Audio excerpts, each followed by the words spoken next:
Good afternoon, everyone. I'm Tan Wei Ki from Class 5B. I'm Chang Yi from Class 5A. Hello everyone, I'm Zena. I'm Alfred. Today, it's really our honor to have Mr. Wong, our former principal, speak to the students and share with us his thoughts now that he's retired. Mr. Wong, we would like to ask you a few questions. And the first question is, it has been about 4 years since you finished your time with us. Would you mind telling us what you are up to these days and how you're spending your retirement? Actually, I'm quite occupied. I can say fully occupied in my daily life. First of all, I am school manager in our school sponsoring body, looking over about 20 secondary schools and 25 primary schools. And I am school manager of 5 independent management committees in 5 schools. So I have to go to occasional meetings about 3 times for each school, 3 times every year. And daily, every week, I have taken up part-time job as doing accounting work in my son's company. I play table tennis once a week. I go to Korean classes once a week, and I go to occasional hiking and meeting with friends, old friends, occasionally.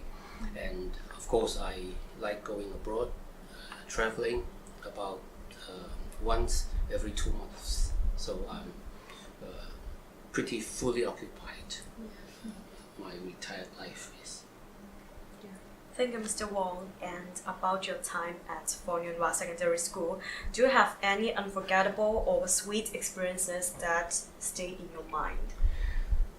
The most unforgettable memory is also most grateful one. I'm grateful to our Heavenly Father because when we were to have our opening ceremony on the 21st of March in 2003, that was the last day of schooling in Hong Kong, because right after that, the education department in Hong Kong then announced that all schools will have to be suspended. Their operation will have to be suspended on the 22nd of March. And we just skimmed through the gate and had our very important ceremony held up. Yeah. Thank you, Mr. Wong. So Mr. Wong, we would like to know how are the times of students in these days different from the times when you were a secondary school student?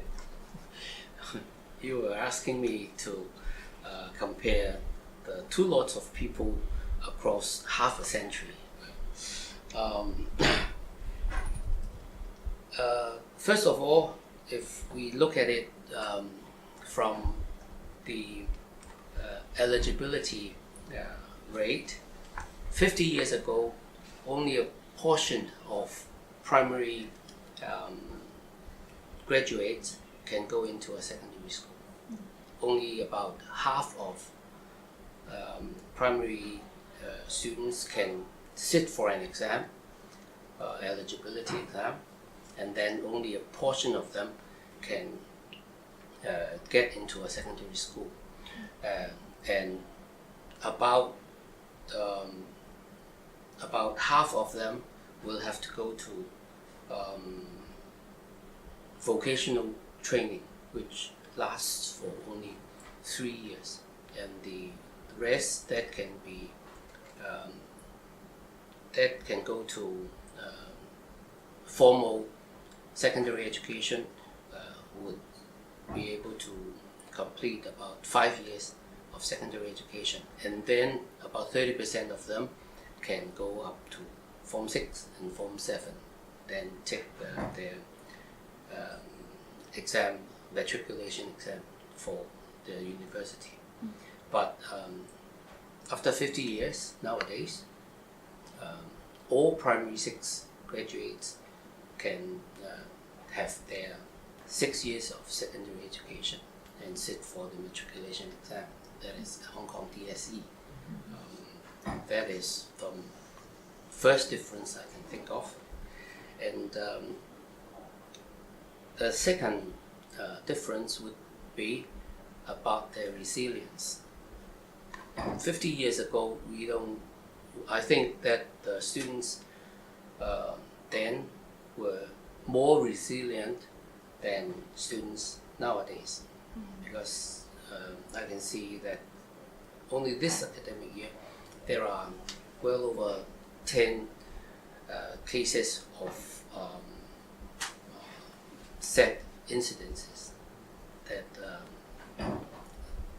those are the 2 aspects of differences I can think of. Thank you, Mr. Wong. Thanks. Is there anything from the past that we have lost now? I think that is a very good question indeed. I think nowadays, compared to 50 years ago, students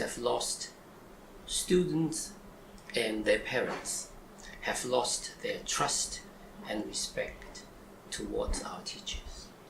That is very saddening indeed.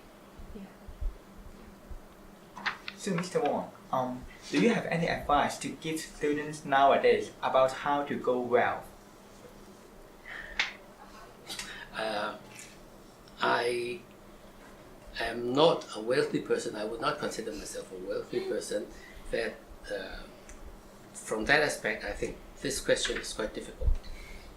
But when I think of the saying that wealth is health, wealth and health goes hand in hand together, I can give some advice in this respect. First of all, students should stay as healthy as they can while they're young. And when they step out to the society, I would like to give them 2 advices. They have to first of all, refrain from gambling. Don't think that easy money is a good way of getting wealthy. And the second point I would advise would be that even if you can spend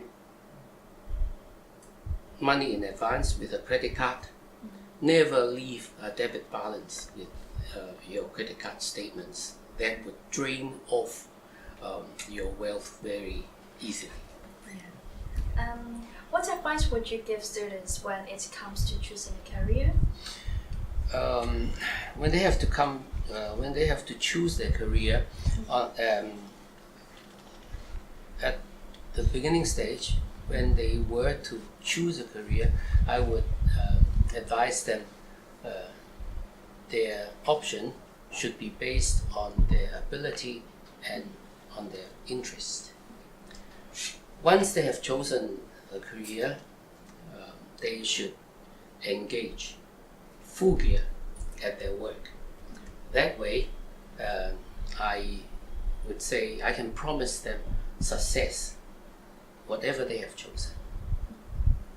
So, Mr. Wong, do you have a favorite country you'd like to visit when traveling abroad? Which is it, and why is your favorite? Yes, this question is easy because I like South Korea very much, and in the past 3 years I've been there well over 10 times.